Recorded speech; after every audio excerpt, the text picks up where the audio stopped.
What do novels, pistols, and goggles have in common? You're about to find out on this episode of Forgotten Felonies.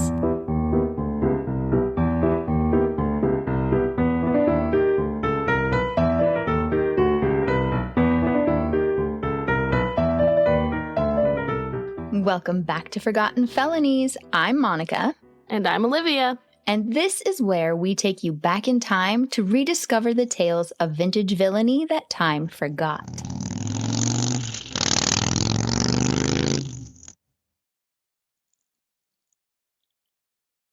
If you were to walk through the streets of Stockton, California today and stop in front of the Impresso Coffee House at 22 North San Joaquin Street, you'd see only the familiar scenes of modern life.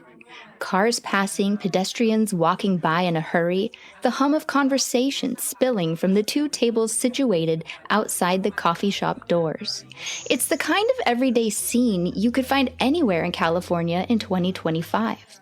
But one would never guess that just over a century ago, this very spot was the scene of a sensational murder, a crime so shocking it made headlines across the nation. This episode takes us back in time to the early 1900s in California. And really, it started in the late 1800s with cheap entertainment. Dime novels, mass-produced and very popular in the United States between about 1860 and the early 1900s. For a restless teenage boy, however, it was more than entertainment. It was a playbook.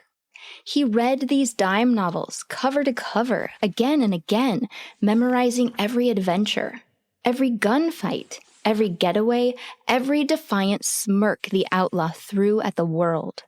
Between those pages, he found a version of himself he liked better, a more daring, feared, and free version who he aspired to become. Lots of us had dreams of who we wanted to be when we grew up. For most of us, those dreams changed often, as the reality of what was truly attainable set in. But for this particular teenage boy, he wasn't about to settle. Soon, the boy who had once escaped through stories started writing his own. One robbery, one murder at a time. He was drifting from town to town, one state to another, turning those pages from the books of his youth into real-life headlines in the newspapers. And then, after the story seemed to reach its end, he vanished. Not just from the newspapers, not even just from the prison yard, but from memory itself. His crimes had been splashed across 20th century headlines all over the United States, and yet somehow, looking through newspapers.com, I have found that nobody has clipped these stories. Seemingly no one has ever retold them. Type his name into a search engine today and you'll find next to nothing. It's as if the world simply forgot he existed. Until now. This is the story of the boy who read about bandits and then became one. A story buried in digital newsprint, waiting over a century to be retold. This is the story of Zollie Clement, the Boy Bandit.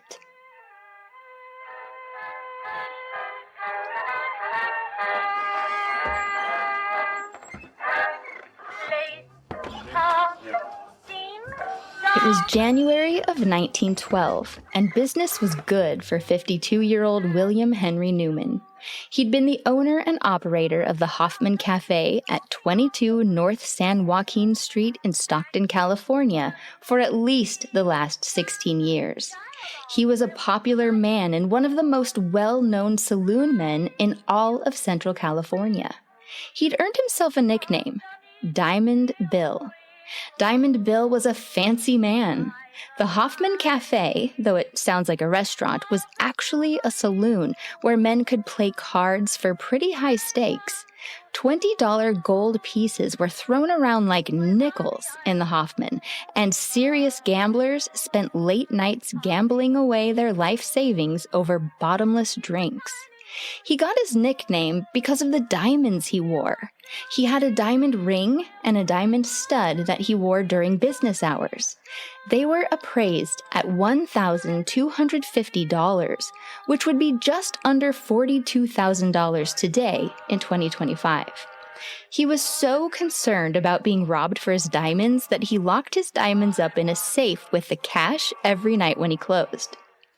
It was Monday, January 15th, 1912, just before 1 o'clock a.m. Diamond Bill was getting ready to close down for the night. His bartender, Ed Baker, walked out back through a door to the alley to close the shutters, and Diamond Bill stood at the bar counting up receipts and clearing out the 2 tills behind the counter.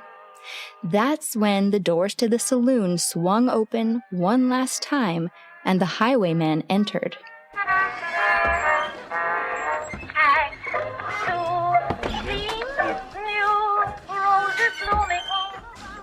He was a man no taller than 5 feet 5 inches, and he was crouched with a pistol in each hand. He wore a light tan suit. He had a black muffler, which is what they called scarves back in 1912. He had the muffler wrapped around his face so that it covered his forehead and his lower face with one end hanging down over his neck. And over the top of this, over his eyes, he wore driving goggles with the glass lenses removed. And on top of all of that, he wore a cap. The goggles without the glass made his eyes look as though they stood out, like bug eyes. And the highwayman seemed to blink oddly, and his eyes had a strange twinkle to them. What happened in that room can't be said for sure. The highwayman may have muttered the cliché, "Hands up or I'll shoot." Nobody really knows what happened between the highwayman and Diamond Bill because it was just the 2 of them. But the saloon wasn't entirely empty. There was a room in the back corner where 5 men were playing a game of draw poker. The men were Sam McMullen, Frank Murphy, Hans Axel, Charles Nagao, and C.F. Lee. At around 12:55 a.m., Sam McMullen had gotten up to head to the bar for another drink. There was a sliding door that closed off the gambling room from the rest of the saloon. As McMullen opened the door, he saw a terrible sight. There was Diamond Bill with his hands up, and in front of him was the highwayman with his bizarre disguise and his buggy, twinkly, blinking eyes. The highwayman had a pistol pressed up against one of Diamond Bill's shoulders as he was pushing him backward. When the sliding door opened, the highwayman took the opportunity to push Diamond Bill through it into the gambling room. Diamond Bill staggered back just beyond the threshold, and then the highwayman pulled his 2 triggers until he'd fired a total of 4 shots. 1 bullet went through Diamond Bill's arm and then into his body, piercing his heart. He dropped to the floor, blood spurting from his mouth, and he died within mere moments. Frank Murphy had been sitting next to the door that opened to the alley. He immediately got up to run when he saw the highwayman's revolver. Now, if you recall, the bartender, Ed Baker, was already out in the alley. He heard the gunshots and saw Frank Murphy running. Ed Baker assumed Frank Murphy must have been the bad guy, so Ed Baker ran for his life. But when Frank Murphy saw the bartender running, he assumed he must have been an accomplice of the gunman. This scared Frank Murphy so much that he immediately climbed a fire escape to get as far away as possible. Ed Baker ran as far as the end of the theater alley, and then he saw the real murderer run past on San Joaquin Street. It all happened so fast that the witnesses were dazed. It was quite a while afterward that they realized how lucky they were to be alive. The killer had rushed from the place right out the front doors, making no effort to take the gold that was lying in plain sight on the card table, nor did he take any of the money from the 2 tills in the saloon. Diamond Bill had already locked up his diamonds in the safe that evening. It was later revealed in a confession that the bandit had taken $3 and the life of an innocent man. So, did he just take $3 out of his pocket then, since he didn't take anything from the till? You know, he might have, because later, when I tell you about other things that he did, that is something that he did. So it might have, because he didn't go behind the bar at all. Mm-hmm. So that would make sense, because I was wondering that actually as well. Where did the $3 come from? That would make sense. So he probably did get it from his pockets. Patrolman W.F. Wallison was about 100 feet south of the Hoffman Cafe when he heard the 4 gunshots. He had made it about a third of the distance toward the scene when the doors swung open and the bandit came running out and turned north on San Joaquin Street. Wallison gave chase, yelling for him to stop, but he kept running, eventually turning east on Weber Avenue and then north on Sutter Street. Wallison shot his gun once in the air, hoping it would slow the bandit down, but it didn't. Wallison then aimed and tried to hit the bandit, but he missed. And then, thanks to a heavy fog, the masked bandit simply disappeared. I hate fog. Well, it turns out later, talking to the bandit, that wasn't even him. He didn't even go that route. Oh. Yeah, so in the trial, they were like, no, remember this story. It was clearly someone else. So, dun dun dun. So, police came running from all over, scouring Stockton for any clue they could find. They came up empty. Police had arrived at the Hoffman Cafe within 3 minutes, and they found the 5 card players staring silently at the blood-covered face of their friend, William Henry Diamond Bill Newman. They were speechless. They were shocked. They didn't even help. He was dead. Well, yeah, but how would they know? They didn't check for a pulse. I don't know. There was blood that spurted out of his mouth. They were like, I don't know. Maybe they did check for a pulse. And then they were like, he's dead. And then they stared. Let's go play cards. They weren't playing cards. They were staring at him. Oh, man. Okay. Diamond Bill's son, Lester, was notified, and he in turn notified his mother. Diamond Bill's wife was named South Carolina Newman, but she went by Carrie. Carrie Newman was beside herself, and she immediately offered a reward of $1,000 to anyone who would help capture her husband's killer. And luckily, she didn't have to wait long. You can say goodbye to constipation with a clear conscience if you use Chamberlain's tablets.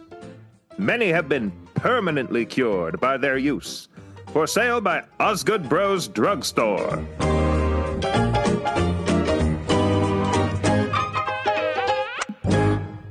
It was just 5 days later, Saturday, January 20th of 1912, when the bandit struck again.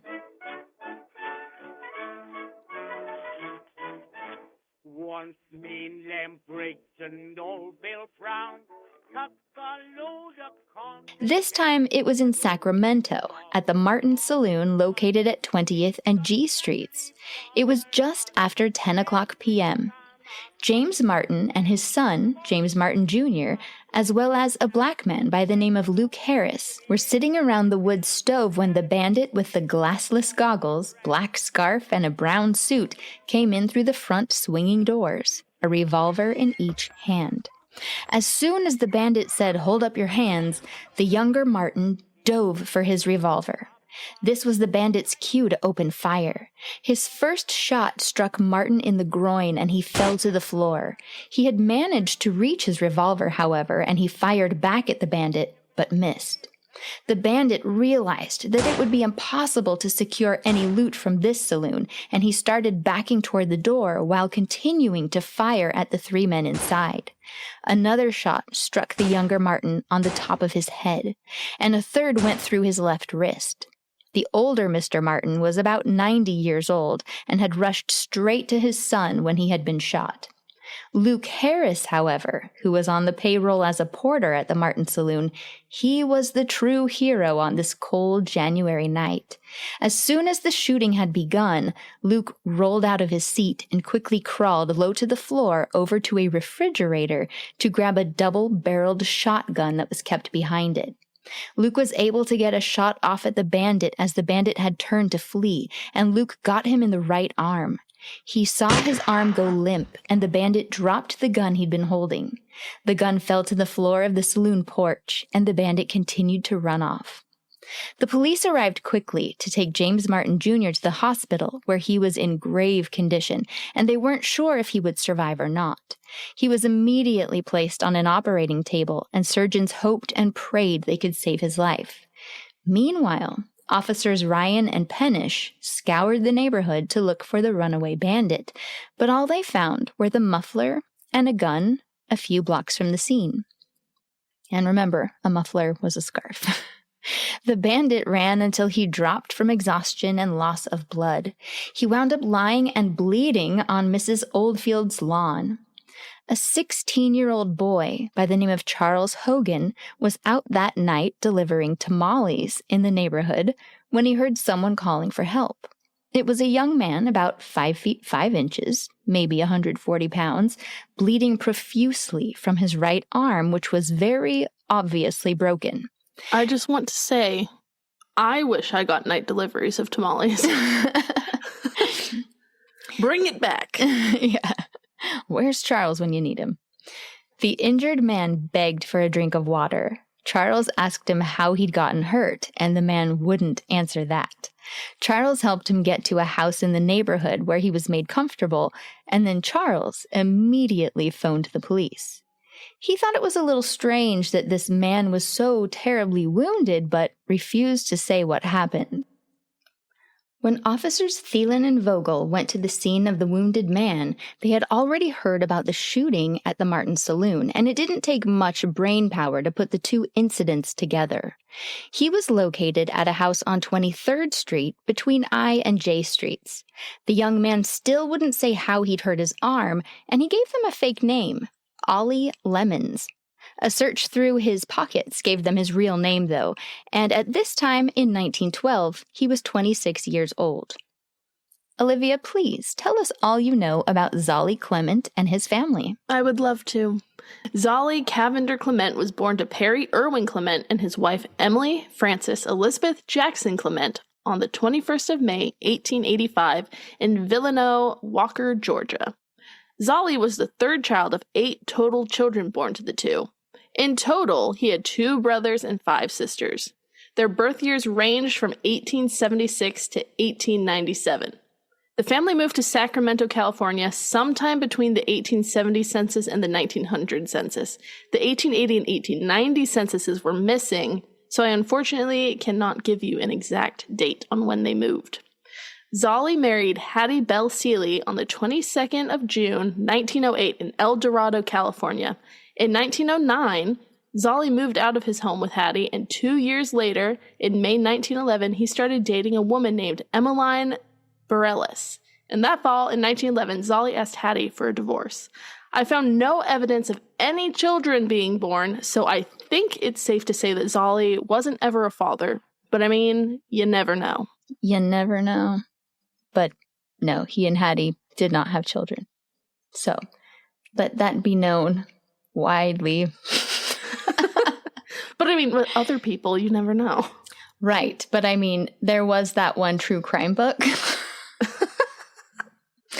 that in its little summary, it says that Zollie Clement was a boring person by day. He was just a married man with a wife and kids, which he didn't have kids. So if anyone wants to Google, if you find a book, don't read it because it's not true. Anyway, off my soapbox. Yeah.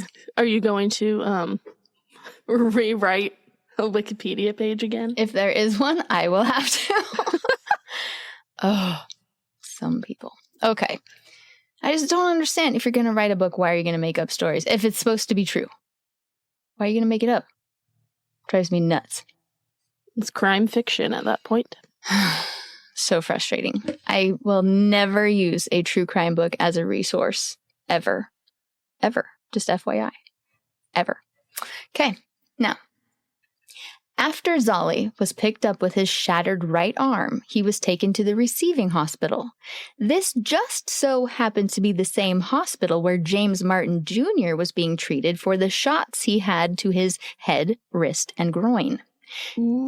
James Martin Sr. was also there with his son. He indicated that Zollie was the right height and build to match the highwayman who had come in guns a-blazing.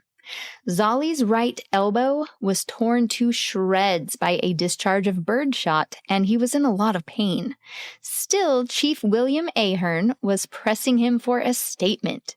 Zollie finally said, I will make no statement until tomorrow. Isn't that square enough? I would like to see my sister. Oddly, he then gave them a fake name for his sister. He said her name was Mrs. Chisholm, and she lived at 1225 South Street. There was no one by that name at that address. When they searched his belongings, they found 2 different kinds of bullet cartridges in his pockets, $28 in gold and silver, his union card showing that he was a member of Carpet Mechanics Union number 62, a pair of goggles, a religious booklet, and several other small trinkets. They also found a key to his hotel room at the Turklew Hotel. When they went to the hotel, located at 805 K Street, they found his suitcase. Inside of the suitcase were clothes and a whole lot of postcards addressed to him at the furniture store where he worked over in Stockton, California.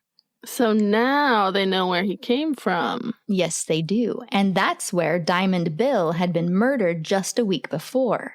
So the pieces are all starting to fall together because Zollie happened to be wearing the same muffler, the same goggles, the same hat, and was carrying the same pistols for both of these robberies gone wrong.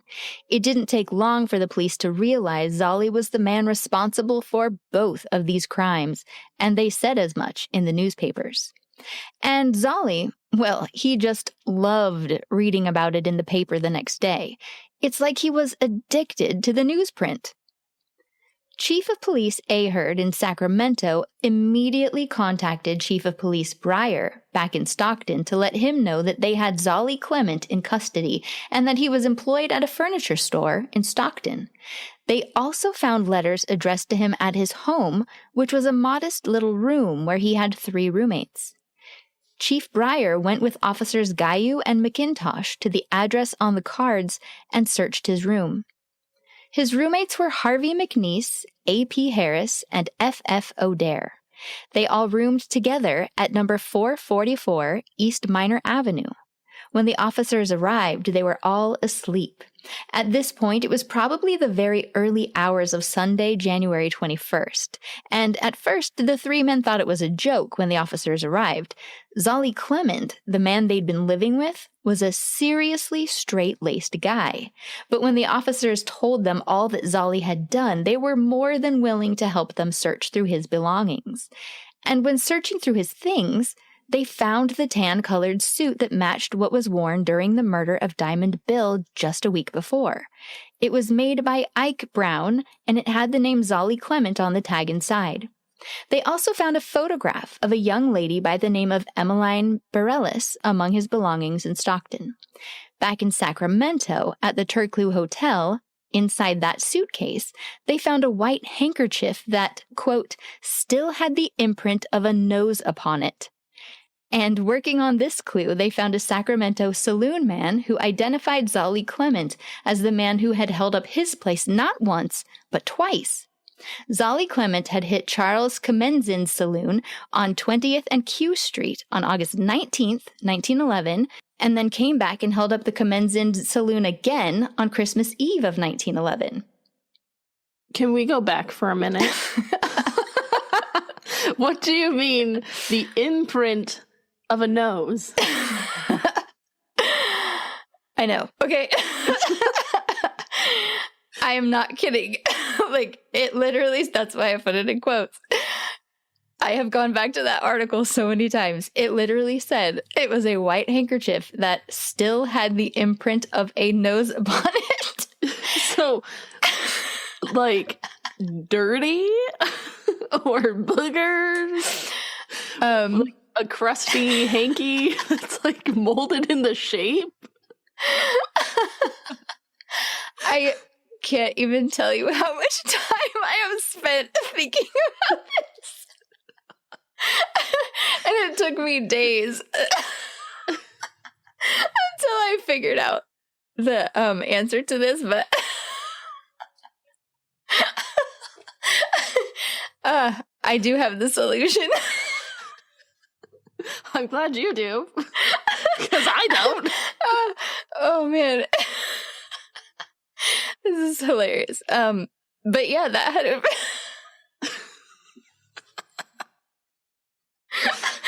I wish they could see my face of unbelief. But that had to have been quite the nose, right?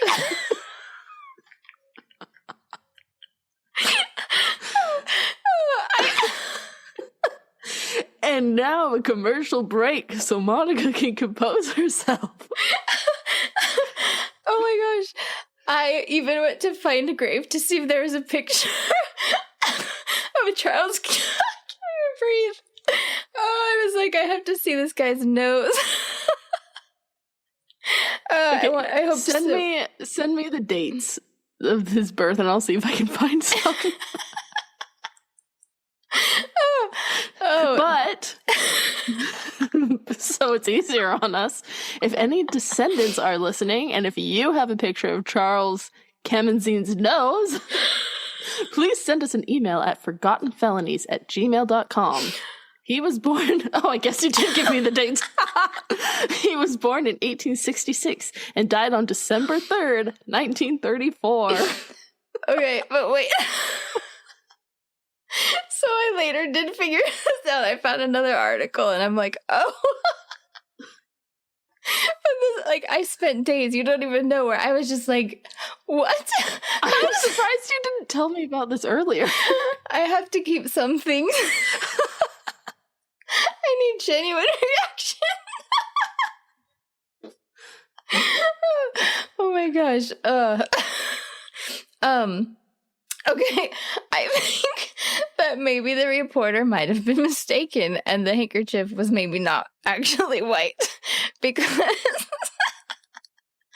oh man, after I tried to find Charles's nose, thinking it had to have been the most bizarre nose to ever blow, I found articles about the actual holdups in his saloon, and I will explain that in a while when I explain the holdups, and you will see why finding a handkerchief made them realize that it was that he was connected.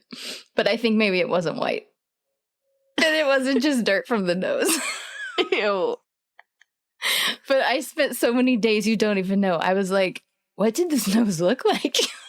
Nose. Oh, man. Anyway, I knew this was going to be hilarious. I'm on the hunt now. Yeah, so funny. Okay, anyway, so in that suitcase in the Turklu Hotel, Zollie had 2 suits, 3 or 4 hats and caps, and a lot of other clothes. And apparently he was only supposed to be in Sacramento for 2 days. So it seemed like an odd amount of clothes to bring. Attorney Levinsky visited Zollie in the hospital and asked him why he had that many clothes for a 2-day visit. And Zollie just smiled and said he didn't care to discuss it. He also refused to speak about the murder of Diamond Bill back home in Stockton. And what's crazy is Zollie Clement was very well known in Sacramento. People there knew him. So when the news broke on Sunday the 21st, tongues were wagging and people just couldn't believe that Zollie would do such a thing. Sweet, young Zollie Clement, the angelic boy who had never done anything wrong? This baby-faced darling? Before anyone knew it, he had his fancy criminal name. He was dubbed the Boy Bandit. And that's how he became known in headlines all across the United States. The Boy Bandit. That's what caught my eye first. And that's why I looked further into the story. And that's why you're all hearing it now. The Boy Bandit. It's got a certain ring to it. So why did everyone know him in Sacramento? Well, that's because Zollie did a lot of his growing up there in Sacramento. And he had once been married, and he lived there with his wife, Hattie Seeley Clement. Zollie and Hattie had gotten married back in 1908 when Zollie was 22 and Hattie was 19, and they settled down in Sacramento. Now, I don't know what happened between the two of them, but apparently they were together for just 2 years before Zollie left her out of the blue. That's what she said in the paper. She didn't know why, but after 2 years, he just left. They were still legally married at the time of these last saloon robberies and the murder that we've already talked about, but around the end of 1911, Zollie had shown up at Hattie's house and asked her to file for divorce. Zollie had moved on. He had moved to Stockton and he had a new girlfriend, Emmeline Bareilles, but Emmeline had no idea that Zollie had ever been married. So hang on, the way you said all that makes it sound like there were more crimes. Oh yeah, this is just the tip of the iceberg. Announcing the maiden voyage of the RMS Titanic, the pride of the White Star Line. Built with the latest safety innovations, she is said to be unsinkable. Cross the Atlantic in unmatched comfort and confidence aboard the grandest vessel ever to sail. Departing April 10th, Southampton to New York. A journey you'll never forget.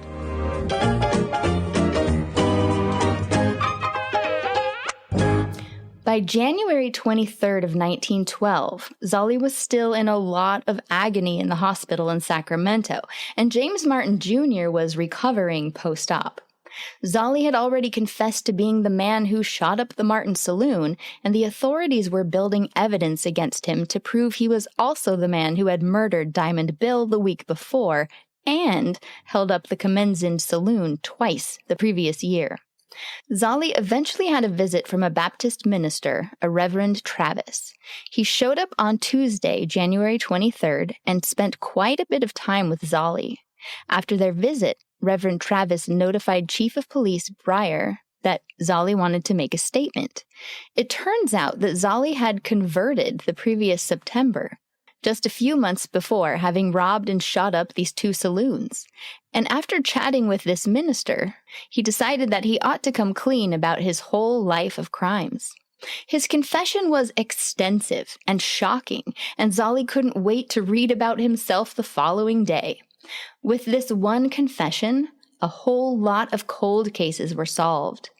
All of this got started when Zollie was just a young, impressionable lad. Zollie was doing what we all want our kids to do. He was reading. Zollie loved to read, and he would get lost in books. Dime novels were very popular in the United States from about 1860 through to the early 1900s. These were a pretty cheap form of entertainment at 10 cents a pop. Yeah, that's worth about $3.86 in 2025 American dollars, so that is very inexpensive. And you know, maybe he stole that $3 because he needed the $3 to go with his 86 cents. Maybe. Once one of your friends or family members bought a dime novel, they could share it with you for free. So, I mean, this was great. They were inexpensive, but you could also borrow them, right? You could borrow them from people. So those novels could be passed through countless hands and read multiple times. Zollie loved the books full of adventure, and he was especially drawn to the stories of outlaws in the Wild West. Zollie Clement romanticized the idea and idealized this lifestyle. The thrill of it, the gunfights and the getaways. His life as a teen was boring, and he longed for adventure. And so, one night, when he was 16 years old, he seized the opportunity.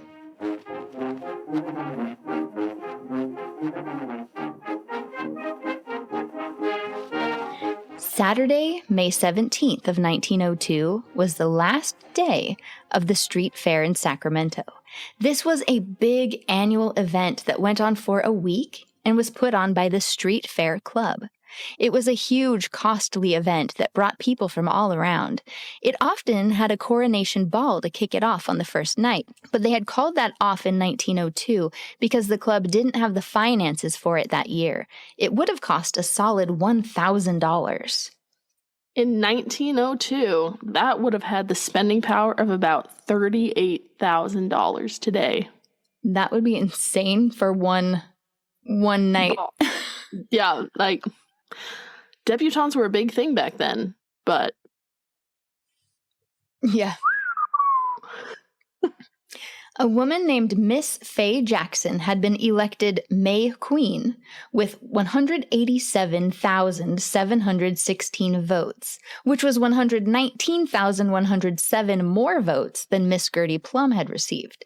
And so Miss Faye Jackson would have been crowned queen at the coronation ball, but that all had to be skipped. I bet Her Royal Highness was disappointed. From what I can gather from the newspapers, the street fair had a Mardi Gras feel to it.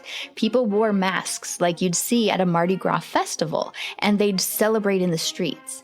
So, as I said, Saturday the 17th was the final night, and it was all winding down. At around 10:30 p.m., a man by the name of James Markham was on his way home. He was a railroad bridge carpenter, and he lived at 8th and P Streets in Sacramento. Markham had just turned the corner of 8th and N Streets, which was right by the Stanford Lathrop home, when a footpad wearing a mask stepped out from behind a tree and told him to throw his hands up. Could you explain to our listeners what a footpad is? A footpad is what they called a robber who was on foot and targeted people in public places or dark alleys. So basically the early 20th century version of a mugger. Yeah. So the masked footpad was holding a pistol, and Markham assumed he must just be one of the roisterers from the street fair. So here's a statement in James Markham's own words. I saw the man wore a false face, and when we met, he said, "Throw up your hands." I thought he was a friend of mine who was joking me, and I said, get along. He said, I mean it. I started to put up my hands, and he shot me, and then started back and ran into the alley. James Markham had just assumed it was someone playing a joke. He didn't take the man seriously at all, but that pistol was not telling jokes, and those bullets were not punchlines. This masked footpad was none other than a 16-year-old Zollie Clement committing his very first holdup. After he shot this man, he didn't even try to rob him. He just ran away. James Markham didn't fall to the ground and die. He walked home to 806 P Street and either notified the police himself or had someone else do it.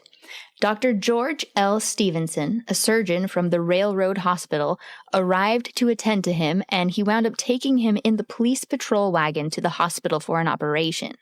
His large intestines had been torn by the bullet, so the perforations were sewn up. But sadly, James Markham died on Tuesday, May 20th, shortly after 2:00 a.m. The police found no trace of the footpad, and they questioned several known criminals in the area. They had found a small mask in the alley near the scene. By the time Markham died, the leading theory was that he'd been shot by a woman who had fallen desperately in love with him. Zollie later said that this theory made him chuckle when he read it in the paper. He just loved reading the stories later. On May 21st of 1902, the day after James Markham died, Zollie Clement celebrated his 17th birthday. That same year, maybe even that same month, Zollie made his way from Sacramento to Tacoma, Washington.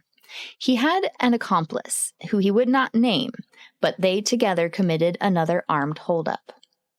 So I looked through the Tacoma papers from 1902 to see if I could find any holdups that fit Zollie's MO, and I did find one from Monday, November 10th, 1902.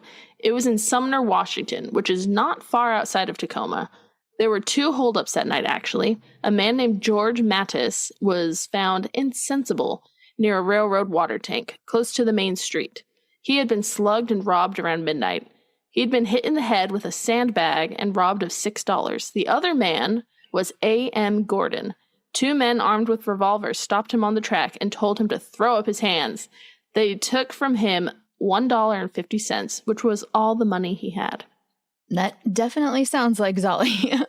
So we don't know if that was Zollie and his accomplice or not, but honestly, it would not surprise me because it is pretty on brand.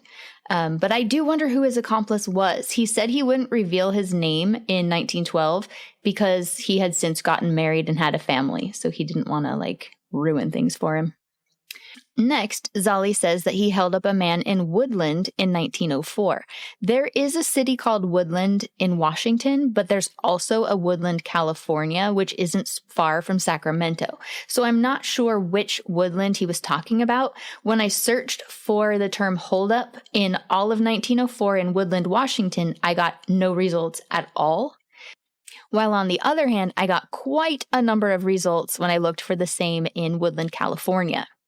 He said that he held up a man and escaped by bicycle. I couldn't find anything that matched that description, but I did find 2 saloon robberies that would have fit Zollie to a T, right down to the description of the highwayman who did the robbing. I'm gonna side note here and say Zollie's older brother Joseph did get married in 1904. So potentially, what if his brother was his accomplice? Maybe. That would be interesting. Because, yeah, you'd wonder, like, how is he still how is he still keeping in touch with the accomplice or, you know? So, yeah, that would make sense how he would still, like, know where he was at, you know? Mm-hmm. And he was married with kids. Ah. Anyways, that was my little side note. We should see if he went to Washington, if he was in Washington around that time. If there was a census, maybe he had moved there. Well, look. All right. So, yeah. Also in 1904, he said he held up a man in Suisun City.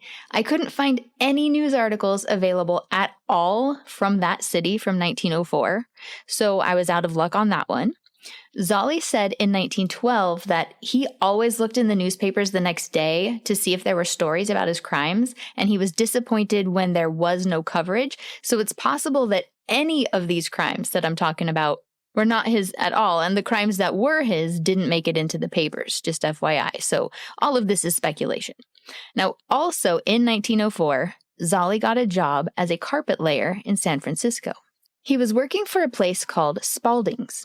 On December 10th of that year, he held up a man named Raymond Bailey in the Berkeley neighborhood of Oakland, California. Zollie wound up knocking Raymond unconscious and then stole a gold watch right off of his arm. The gold watch was inscribed with the words, "From Grandma to Raymond, March 1900. When Zollie was arrested in 1912, he still had that gold watch. When Zollie spoke of this crime later, he was convinced that he had killed Raymond Bailey because of how hard Raymond had hit the ground when Zollie had knocked him out. But he said that he didn't find any news of a murder the next day. Well, Raymond, in fact, did not die from that attack. Just 7 days later, on December 17th, 1904, Zollie did murder someone, and this one made huge headlines. It was 7:20 p.m. on that Saturday evening. The sun had set at 4:52 p.m. that day, so it was quite dark out. The scene takes place at 26th Street and Broadway, just across from the Providence Hospital. An 18-year-old boy named M.C. Hersey was held at gunpoint by a masked man just a short time earlier and was robbed of $1.75. He had gone to the police and was, in fact, still at the police station, so the police were all on the lookout for anyone suspicious. Patrolman Brown was on a white horse and was in front of Providence Hospital. Patrolman Brown got off of his horse and began to talk to people in the area. First, he spoke to a man who had just gotten off of a bicycle. The man with the bicycle explained to the officer that his wife was sick and he needed to go to her bedside right away. Patrolman Brown let him go, and that's when he noticed the suspicious character lurking behind a telegraph pole across from the hospital.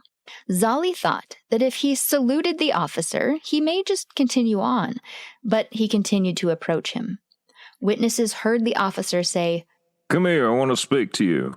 Zollie later said that when Patrolman Brown started asking him questions, he knew he was in for it, so he just pulled out his gun and shot him down. The newspaper initially said that the footpad had a .38 caliber automatic weapon because the 3 bullets were fired so quickly. After their investigation, it was found that the bullets were not fired from an automatic weapon after all. It turns out that Zollie Clement, at the age of 19, had spent quite a bit of time practicing pulling out his gun and firing it as quickly as possible.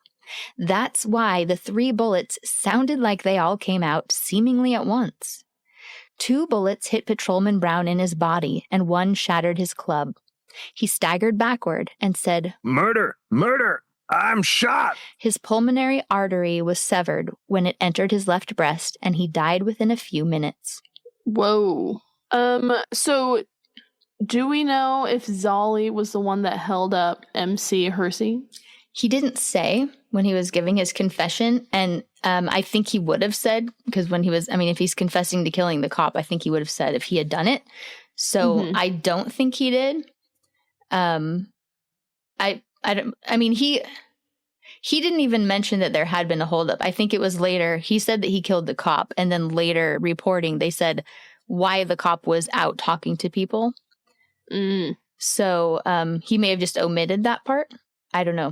And when Zollie was giving his confession, he was confused on some things, because keep in mind, this was 8 years later when he gave his confession. And so he actually said that the night after, like that same night after he had killed Patrolman Brown, he said it was that same night that he wound up running into Raymond Bailey and that he killed him and stole his watch. But in reality, and they know because of the watch, they know exactly whose it was, and it was, a week prior to the killing.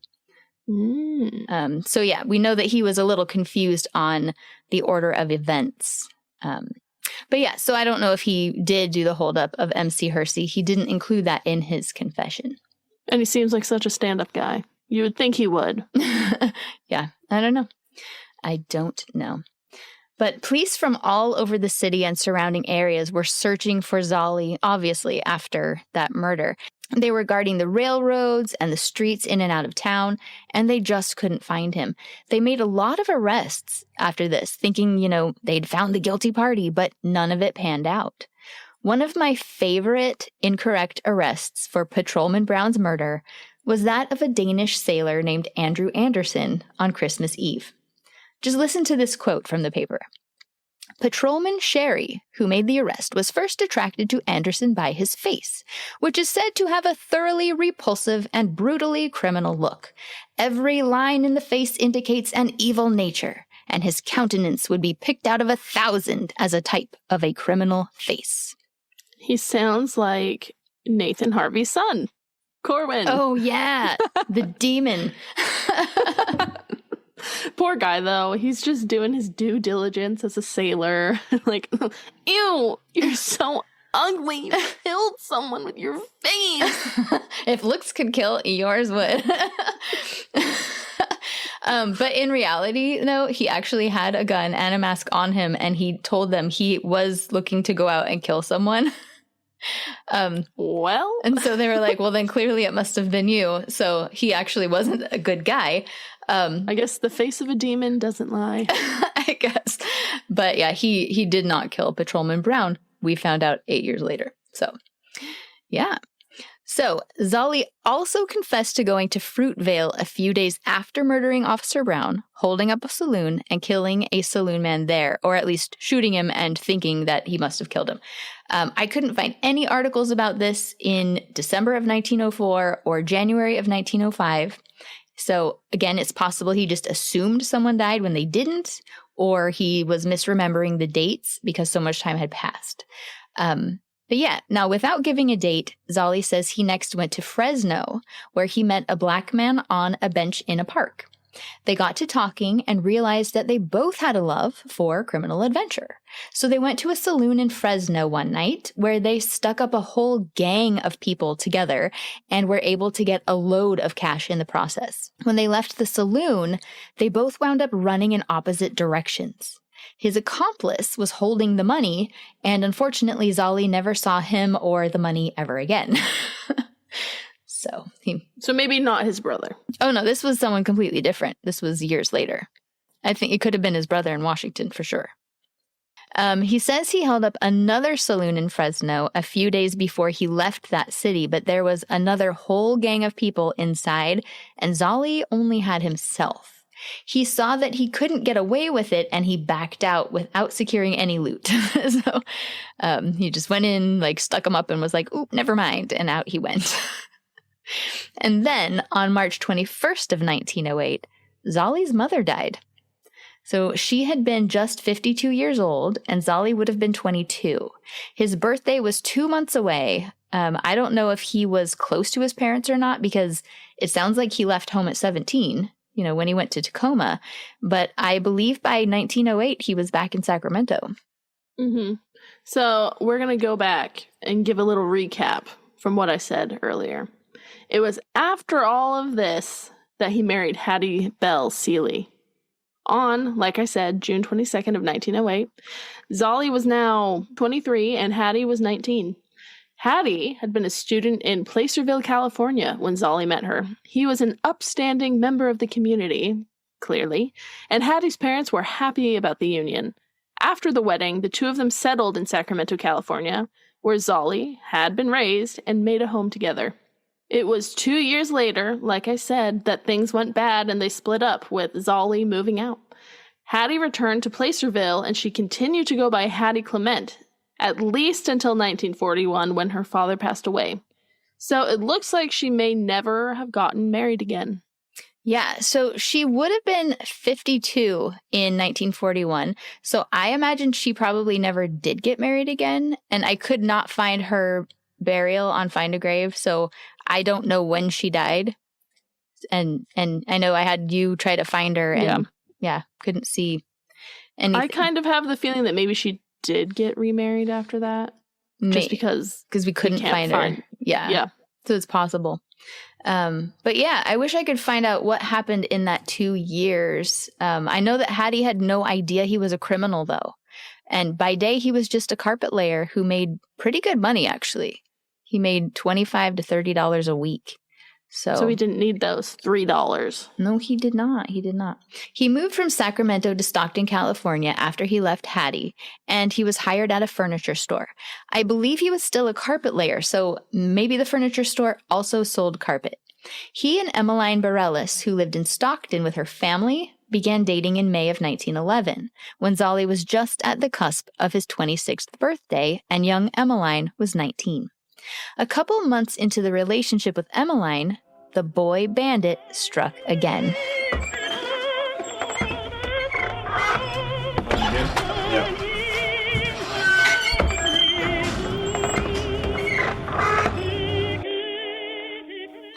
It was midnight on the night of July 24th when a masked bandit entered the saloon of John Cost at 17th and J Street in Sacramento, California.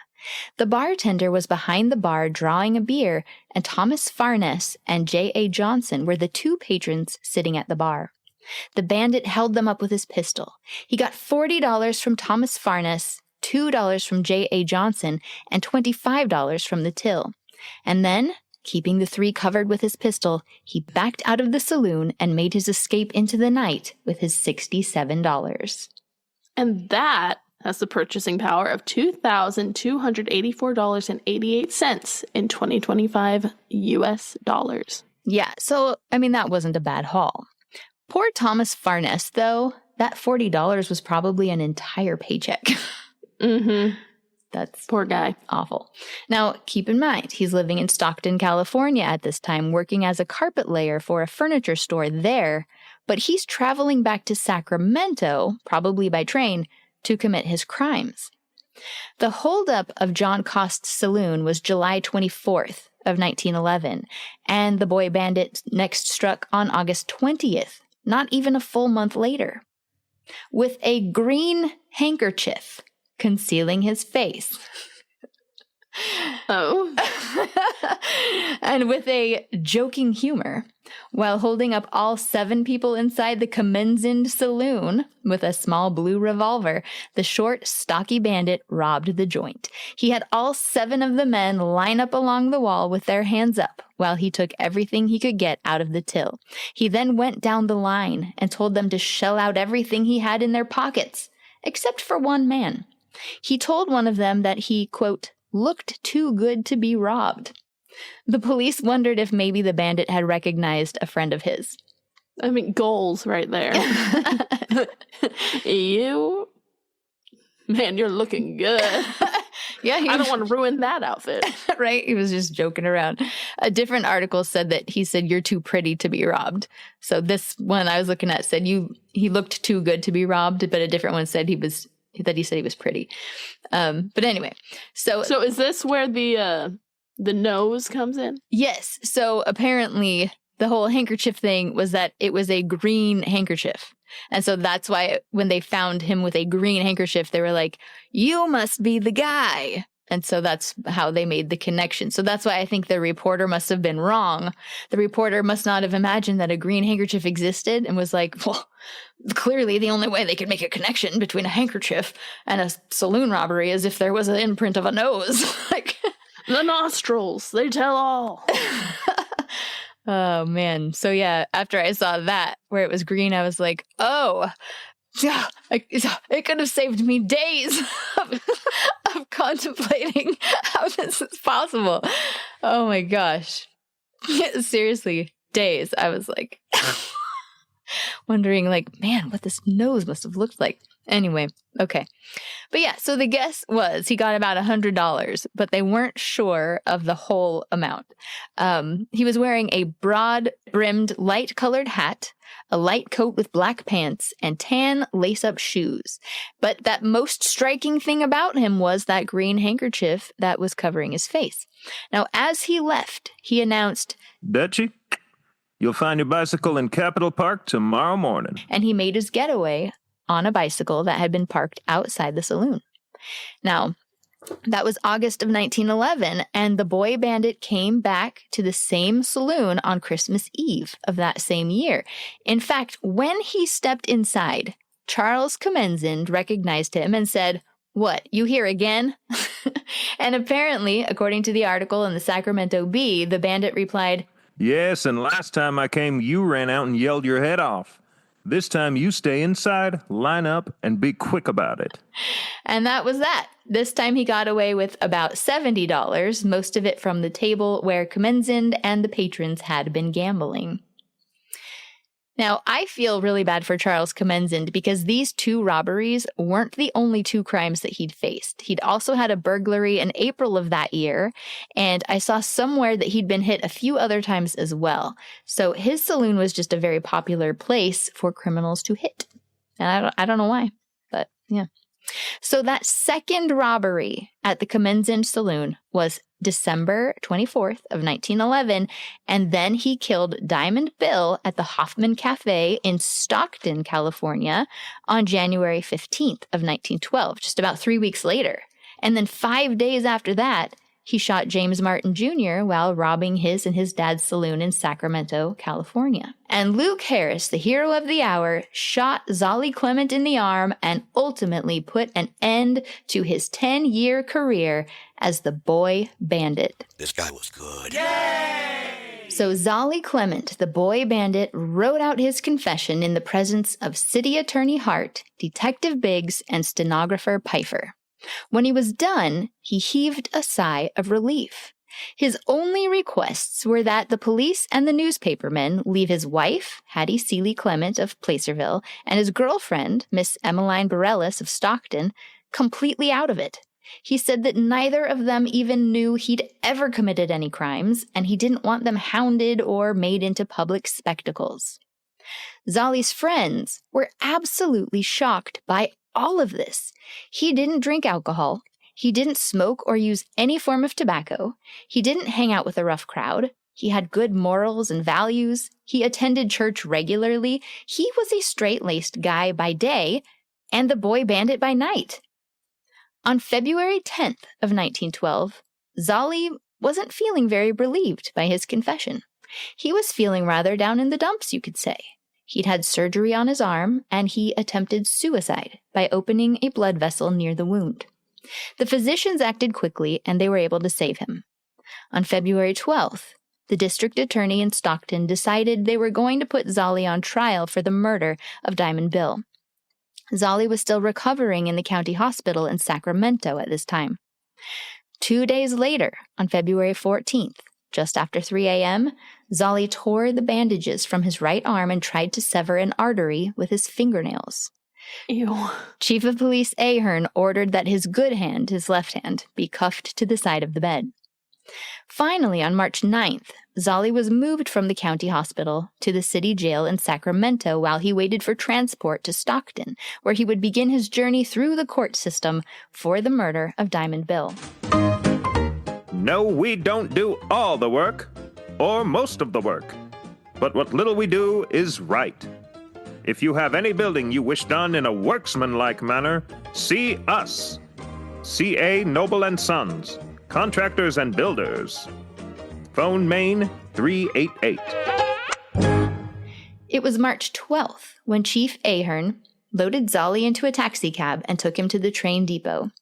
Chief Ahern from Sacramento met Chief Breyer from Stockton at the train station in Sacramento, and the three made the long journey to Stockton together. They rode in car number 23, which was filled with people. Zollie wore a long black coat and a soft black hat. His arm was in a sling, and he was very pale and thin, but his eyes were bright and alert. He was chewing gum vigorously for the whole trip.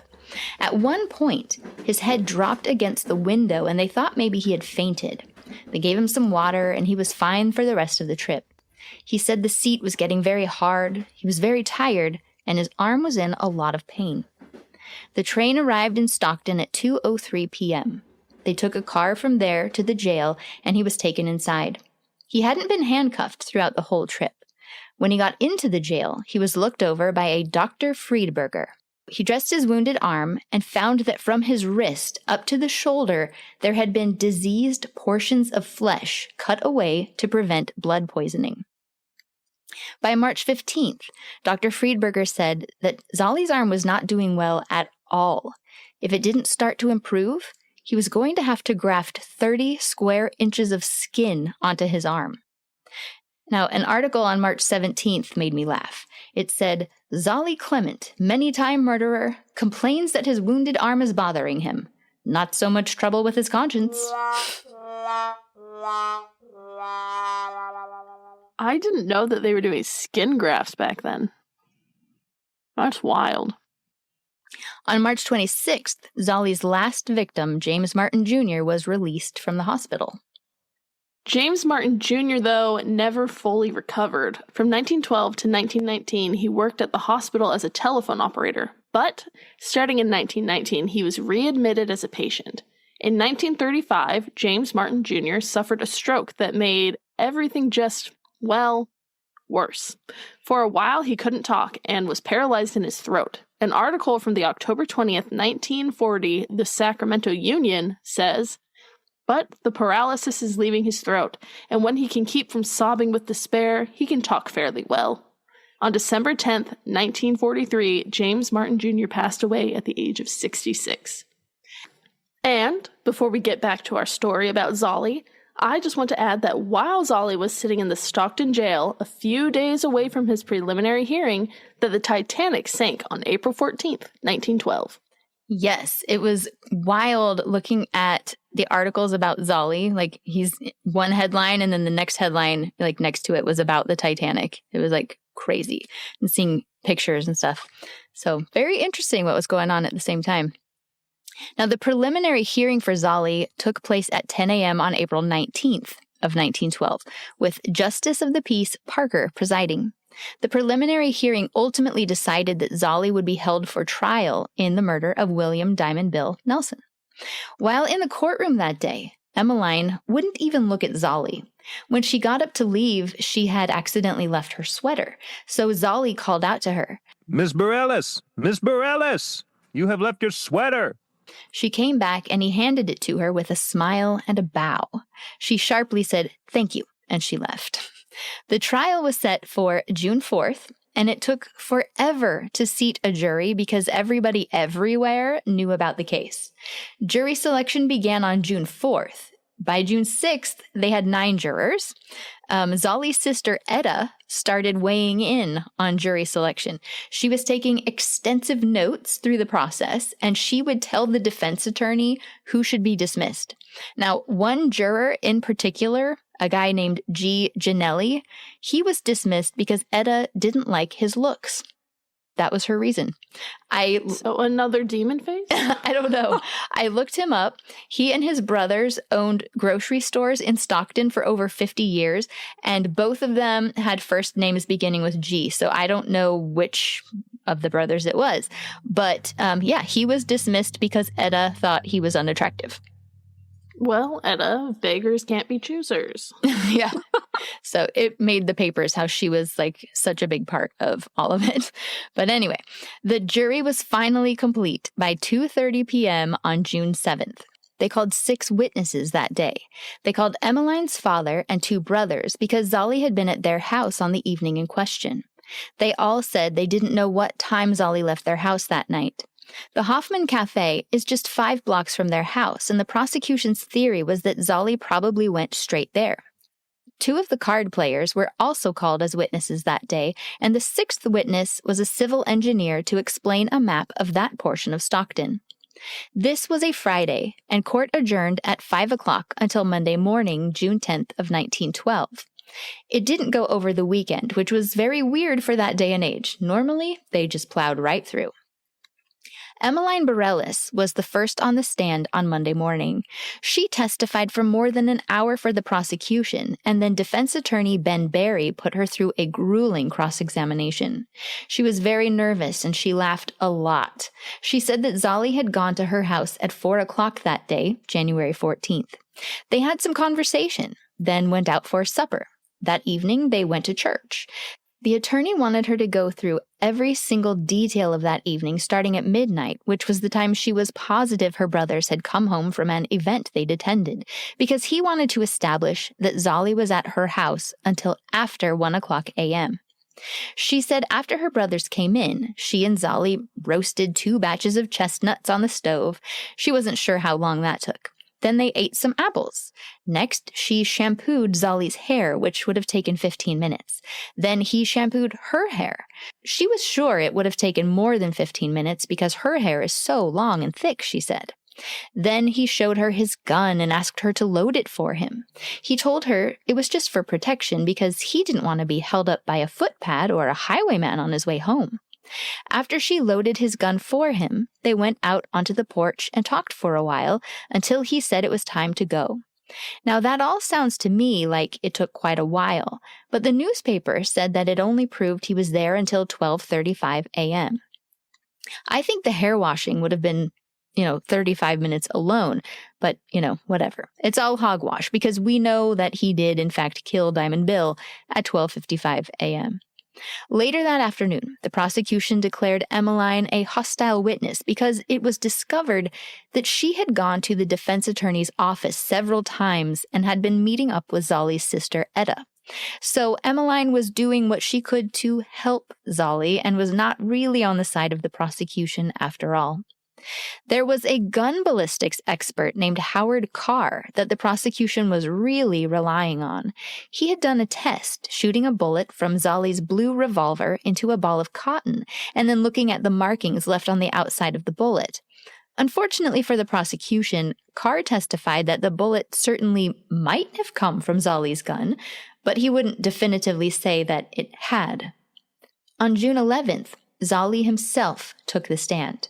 The defense was hoping to keep any mention of his crimes in Sacramento out of the trial, so they needed Zollie to get up and just admit that he'd had all of those items that he'd used for his disguise in Sacramento, that he'd had those there in Stockton the night that he had murdered Diamond Bill. They actually had Luke Harris, the man who had shot him in Sacramento, there in Stockton, ready to testify. But the defense was so worried that if he got up there, then he would talk about, the whole thing that had happened in Sacramento, and then if the jury heard that there was another crime, they would be biased against him and certainly find him guilty.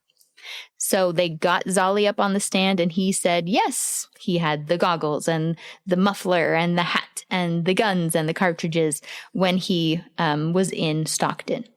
Now, in addition to admitting that he did have those items, Zollie explained why he had previously confessed, because now he was saying that that whole confession was false. That's why he was on trial. He was denying the confession and fighting for his life. He said that he was pretty sure he wouldn't have gotten proper treatment for his arm unless he confessed. And then Reverend Travis, he even testified that when he visited Zollie a day or so after his arrest, Zollie hadn't even been given a bath and was still wearing his blood-stained clothes from when he'd been shot. Zollie's attorney also argued that Zollie had been given the, quote, third-degree treatment during questioning and the confession had been coerced. Zollie was actually called to the stand 3 times in his own defense, and it was disastrous for him. The prosecution had a heyday with him on the stand. Zollie's roommates from Stockton testified as well. The night that Diamond Bill was murdered, Zollie had come home a bit after 1:00 a.m. He showed up out of breath, and he didn't turn the light on. He crashed around in the dark a bit, and one of his roommates asked him, "Pretty full tonight?" Back in 1912, pretty full meant drunk. Zollie saw that as his opportunity and decided to act like he was drunk. So he changed his clothes in the dark and he got into bed and then he got back up and went to the bathroom to pretend like he was vomiting. During the closing arguments, there was a dramatic incident that unfolded. Assistant District Attorney Rendon took the goggles and the muffler, which again is a scarf, and decided to put it on to show the jury what Zollie would have looked like. He wrapped the muffler around his face, and here's how it was described, with one edge below the line of his eyes, bringing one end up over his head so as to hang just above the eyebrows. The other end of the muffler was brought down in front. The whole was kept in place by the hat and the automobile goggles from which the glasses had been removed. The goggles made Rendon's eyes stand out prominently. So everybody in the courtroom started laughing when Rendon, put on this whole garb, including Zollie. And so Rendon said, "You must remember I've had this thing on only about 3 times. He could undoubtedly do it more deftly." Shortly after 11 o'clock on the morning of Saturday, June 15th, Judge Norton began reading instructions to the jury. The courtroom was absolutely jammed. The case had been quite the sensation, and there was a celebratory feel outside the courthouse with everyone who had gathered. There was a big band outside playing lively music, and the band was marching around the block. And every time they passed the window, the judge had to stop reading the instructions to the jury because nobody could hear a word he was saying. At one point, he paused and said, "We'll give the band precedence."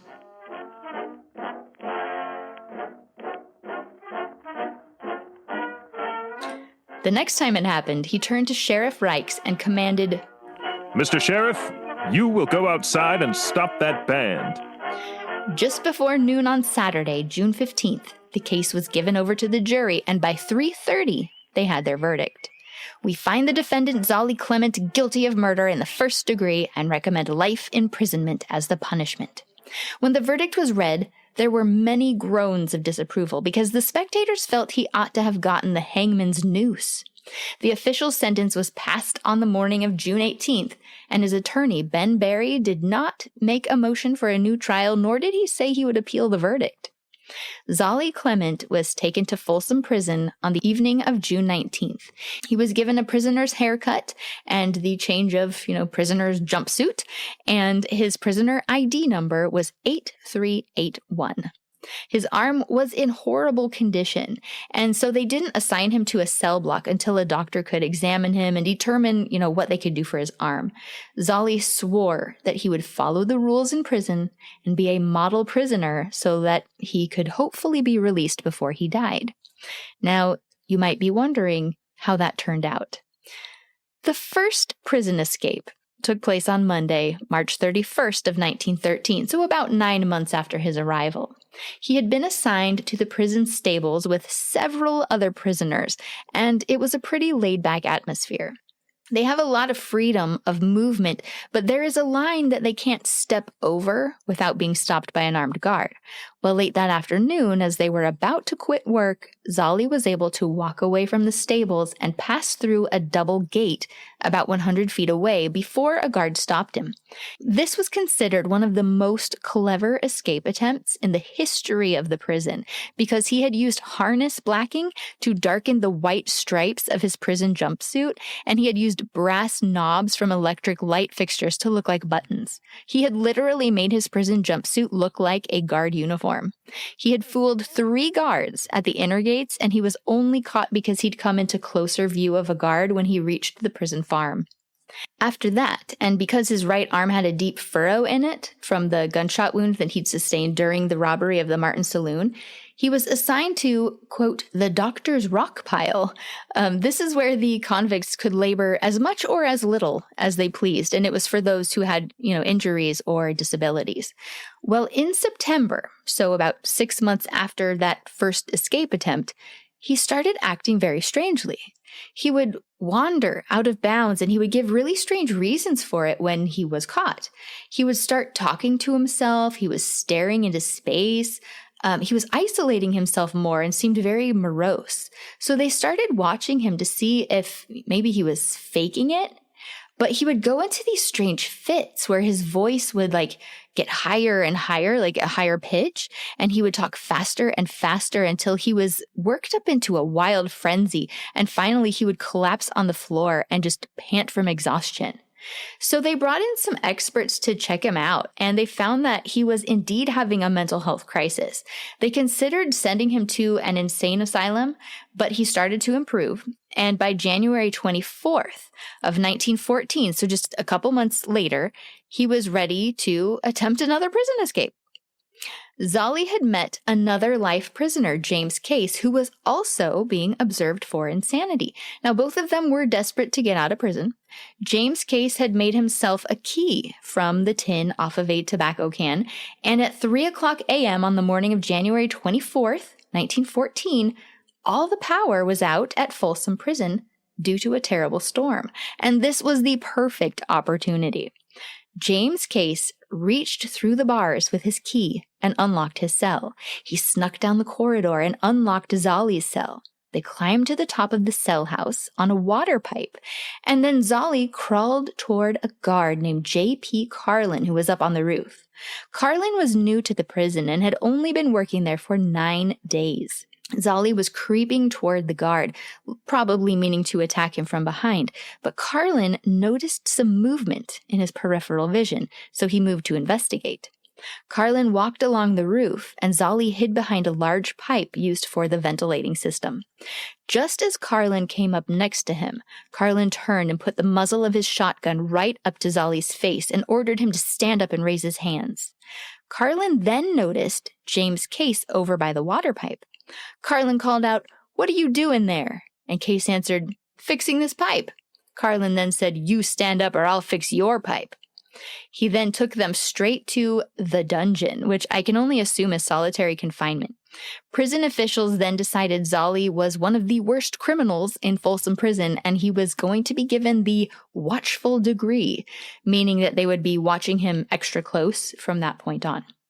Well, that was January of 1914, and by April of 1915, Zollie Clement and 2 other killers, Frank Creeks and Earl Loomis, and those 2 were actually condemned to death. They had the death penalty. They all escaped from their cells in the dungeon. They had made a ladder from the ropes that had been used to hang a prisoner 2 years prior. And with that rope ladder, they reached the barred windows at the roof of the dungeon. And when they began sawing the bars with the 2 hacksaws that they somehow had in their possession, they were caught and immediately surrendered to the guards. Now, that prisoner who had been hanged with that rope, his name was Jake Oppenheimer, better known as the Human Tiger, which I have not looked him up yet, but I need to. But then, on May 2nd, of 1926. So that last one was in 1915. So now it's 1926. So we're fast forwarding 11 years. Now, at this point, he's been in Folsom Prison for almost a full 14 years. And at this time, okay, so May 1926, Zollie Clement escaped. He did it. He was at a prison road camp near El Portal, Mariposa County on that Sunday afternoon, and he just walked off. Now, by this time, he was about 40 years old. Apparently, right before he left the camp, he had finished up his lunch with his companions, and then he said, "I guess I'll take a little stroll." And that was it. He just left. They finally picked up his trail after a few days because of his prison shoes. Prisoners had hobnails in the soles of their shoes, like just for traction, and it left a very distinct pattern in the dirt.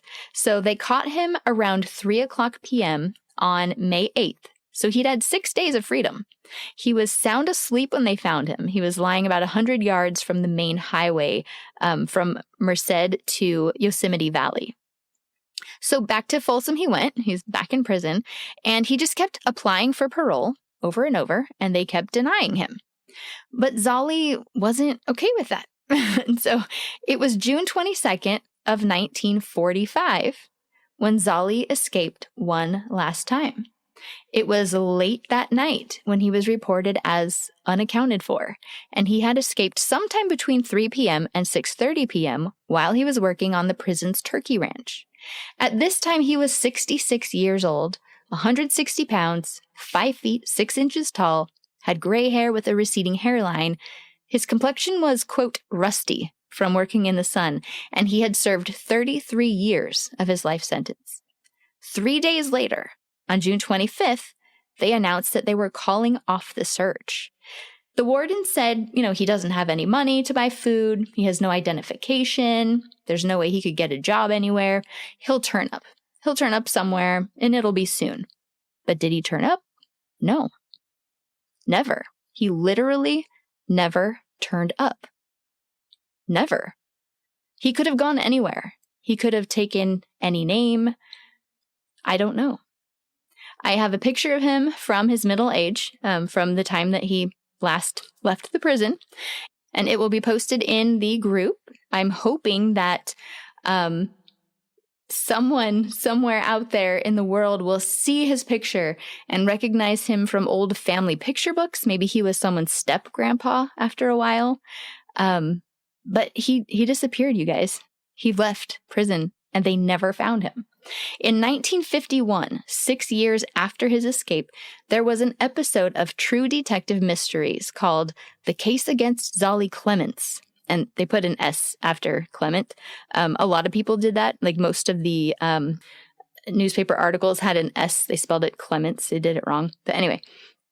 So it's called The Case Against Zollie Clement. And they aired this over and over. Like this episode was aired constantly, but only in the year 1951. But a description of that episode tells me that it was probably pretty fictional. So here's the description of the episode. A series of armed robberies within the confines of a small town had the police completely baffled. Police were certain that the criminal they sought lived in a certain area, but they were at a loss to identify him. They finally succeeded in The Case Against Zollie Clement when they set a trap for the criminal.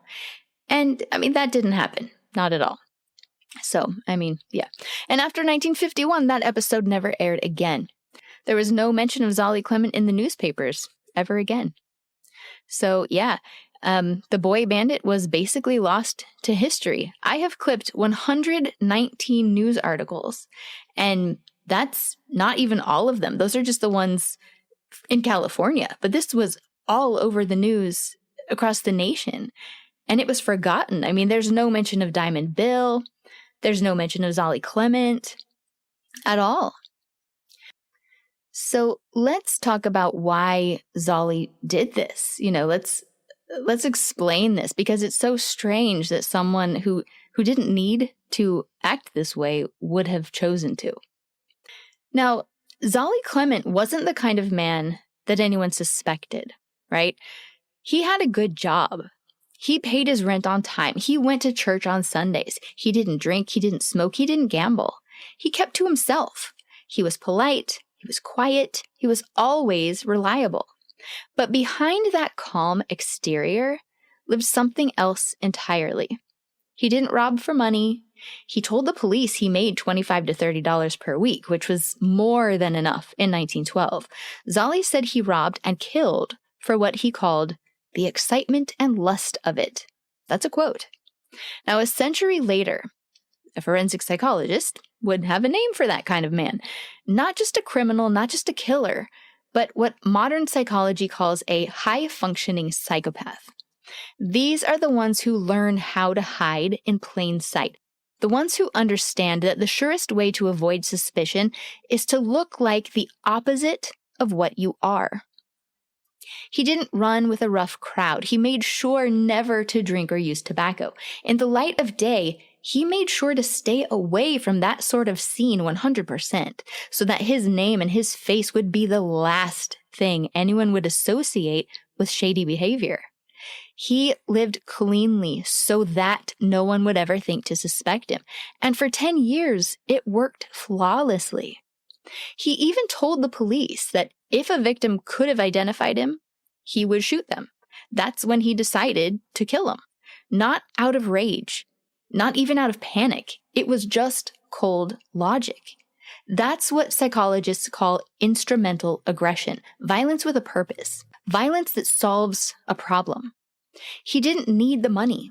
He needed the thrill, that rush, that surge of control and excitement, of life and death in his hands. There are different types of psychopaths, and Zollie is what you would call an organized offender. These are the psychopaths that are very cold, very calculated, and they have an incredibly methodical approach to achieve their goals. It's this type that is associated with these instrumental crimes. A person with this type of psychopathy is typically born with an inhibited fear response, so they have a lack of anxiety over potentially getting caught. This type also maintains a very carefully crafted image of normalcy. Zollie had built his disguise long before he ever wrapped a muffler over his face or pulled on a pair of driving goggles. His true disguise was his everyday life. Yay! Big shout outs to Ancestry, Find a Grave, Family Search, newspapers.com, of course. And use our coupon code FORGOTTEN20, FORGOTTEN20. Who else did we use? And a shout out to dimenovels.org.